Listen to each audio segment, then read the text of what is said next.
مرید اپنے بیٹے شیر کی خوشی کی بھیک تو مانگ رہا ہے، لیکن اسے یہ چیز نہیں معلوم کہ اس کی خوشی دیکھنے سے پہلے ہی اس کی زندگی کا پتہ کٹ جائے گا۔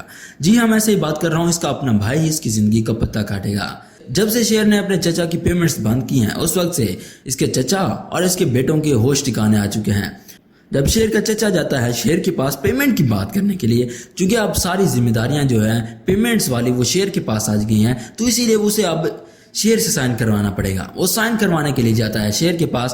وہاں جاتے ساتھ ہی وہ جب کہے گا کہ یہاں پر سائن کر دو، پیمنٹ کرنی ہے، شیر تو صاف انکار کر دیتا ہے، ابھی کوئی بھی پیمنٹ نہیں ہوگی۔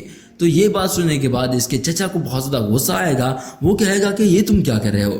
تمہیں کیا مجھ پر اعتبار نہیں ہے، یا پھر تم اور تمہارا باپ دونوں مل کر ہمیں اس بزنس سے نکال رہے ہو؟ پہلے مجھ سے ساری میری ذمہ داریاں لے لی اور اب تم کہہ رہے ہو کہ تم سائن نہیں کرو گے، یہ کیا بدتمیزی ہے؟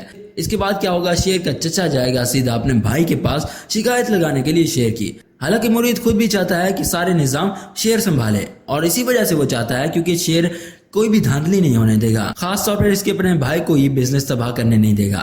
اسی وجہ سے مرید چاہتا تھا کہ اس کا بیٹا ساری ذمہ داری نبھائے۔ جب شیر کے چچا جائے گا اپنے بھائی کے پاس یہ بات کرنے کے لیے کہ آپ کے بیٹے نے میرے ساتھ بدتمیزی کی ہے، اس کے بعد شیر کا والد مرید کہتا ہے کہ میں نے خود ہی اپنے بیٹے کو منع کیا تھا، اسے روکا تھا، کیونکہ ہمارے بزنس کے کچھ حالات صحیح نہیں چل رہے، پہلے ہی کچھ پیمنٹس ہمیں فیک ہوئی ہیں، اسی لیے میں چاہتا ہوں کہ ابھی یہ پیمنٹس رکی رہیں۔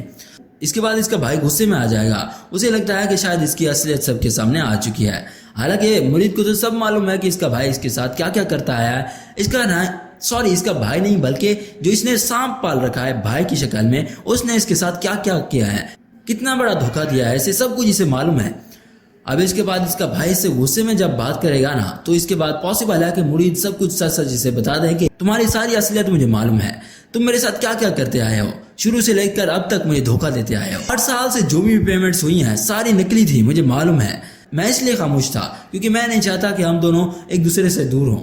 اس کے بعد جب فہد کا باپ واپس اپنے بیٹوں کے پاس جاتا ہے یہ بری خبر لے کر، تو اس کے بعد جب اس کے بیٹے پوچھیں گے کہ کیا ہوا، کیا شیر نے سائن کر دیے، تو اس کا باپ جب اداس ہو کر جواب دے گا کہ نہیں، شیر نے سائن نہیں کیے، اور میرے بھائی کو بھی میری ساری اصلیت معلوم ہو چکی ہے، مجھے تو ایسا ہی لگتا ہے، کیونکہ جتنے وہ غصے میں تھے نا ساری اصلیت اسے معلوم ہے۔ تو اس کے بعد کیا ہوگا، اس کا بیٹا کہے گا کہ اب مجھے لگتا ہے کہ ہمیں کوئی بھی پیمنٹ ریسیو نہیں ہوگی، اب ہمارا اکاؤنٹ خالی ہی رہے گا۔ فہد کا بڑا بھائی کہتا ہے کہ مجھے تو لگتا ہے ہمیں یہ بزنس چھوڑ دینا چاہیے، کیونکہ اب ہماری کوئی عزت نہیں ہے یہاں پر، تو جہاں پر عزت نہ ہو نا وہاں پر رکنے کا کوئی فائدہ نہیں، ہمیں یہاں سے چلے جانے چاہیے۔ مگر اس کے بعد جو اس کا باپ کہتا ہے نا، نہیں اب ہم یہاں سے نہیں جا سکتے، جتنی انسلٹ شیر نے اور اس کے باپ نے میری کیا ہے نا، میں اس کا بدلہ ضرور لوں گا، اور ویسے بھی اس بزنس میں میری بھی بہت زیادہ محنت ہے، تو اسی لیے میں اسے چھوڑنا نہیں چاہتا۔ اس کے بعد اس کا بڑا بیٹا کہتا ہے کہ مگر یہ سب کچھ کیسے ہوگا، آپ کو معلوم تو ہے شیر کوئی بھی پیمنٹ سائن نہیں کرے گا، اور آپ کا بھائی بھی اجازت نہیں دے رہا، تو ہم اس بزنس میں ایز اے ورکر کام کریں گے، ہم یہاں پر کام نہیں کریں گے، ہم یہاں سے جائیں گے، ہم اپنا بزنس کھڑا کریں گے۔ تو اس کا باپ کہتا ہے کہ ٹینشن مت لو، ہماری پیمنٹس ہمیں ملیں گی، ضرور ملیں گی، لیکن اس سے پہلے ہمیں اپنی بے عزتی کا بدلہ لینا ہے، یہ بزنس ہمارا ہے اور ہم اسے حاصل کر کے رہیں گے۔ بھائی جان نے یہ بزنس بہت زیادہ سنبھال لیا، اب ان کی عمر ہو چکی ہے، تو اب ہم یہ بزنس خود سنبھالیں گے۔ اس کے بعد اس کا بیٹا کہتا ہے کہ آپ کیا سوچ رہے ہیں۔ اس کے بعد اس کا باپ اسے اپنے شیطانی دماغ میں جو آئیڈیا آتا ہے وہ بتاتا ہے کہ میں اپنے بڑے بھائی کو جان سے مار دوں گا، بہت جی لیا انہوں نے، اب انہیں مرنا ہوگا، کیونکہ انہوں نے میرے پیٹ پر لات ماری ہے، جو کسی کے پیٹ پر لات مارے اسے جینے کا کوئی حق نہیں، تو اب ہمیں میرے بڑے بھائی کو مارنا ہوگا، تمہیں اپنے چچا کو مارنا ہوگا، ہمیں ایسی پلاننگ کرنی ہوگی جس کے بعد شیر اور اس کا باپ دونوں مر جائیں اور کسی کو خبر تک نہ ہو، سب کو یہی لگے کہ یہ ایک ایکسیڈنٹ تھا۔ اب اس کے بعد کیا ہوگا کہ فہد، اس کا بڑا بھائی اور اس کا باپ جو ہے یہ سب مل کر ایک پلاننگ کریں گے شیر کو اور اس کے باپ کو مارنے کی۔ تو اب وہ پلاننگ کرتے ہیں جب یہ آ رہے ہوں گے تو ہم ان کا ایکسیڈنٹ کروا دیں گے، تو اس طرح ہماری ان دونوں سے جان چھوٹ جائے گی۔ یہ سب مل کر ایکسیڈنٹ پلان کرتے ہیں اور ایگزیکیوٹ بھی کرتے ہیں۔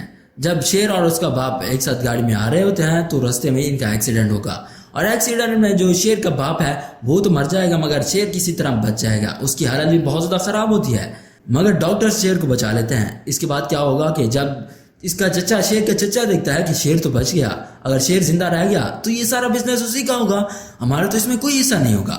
تو اس کے بعد اس سے یہ بات کہاں برداشت ہونی ہے، اس نے اپنے بھائی کو تو اسی لیے مارا تھا تاکہ یہ سارا بزنس کا ہو سکے۔ اس کے بعد شیر کا چچا ڈاکٹر سے کہتا ہے آپ شیر کو ایسی دوا دیں جس کے بعد شیر کی دماغی حالت خراب ہو جائے، اس کا دماغ خراب ہو جائے، اسے پاگل ثابت کرنا چاہتے ہیں، اسے پاگل خانے بھیجنا چاہتے ہیں۔ تو اس کے بعد اسے ایسی دوا دے دی جاتی ہے جس کے بعد اس کی دماغی حالت خراب ہو جاتی ہے. یہ اپنے گھر والوں سے لڑے گا, سب سے لڑے گا. اس کے بعد اسے پاگل ثابت کر کے جیل بھیج دیا جائے گا. تو یہ تھی ہماری آج کی ویڈیو. امید ہے کہ ویڈیو پسند آئی. ویڈیو پسند آئی تو اسے لائک کریں اور ہمارے چینل کو سبسکرائب کریں. شکریہ. اللہ حافظ.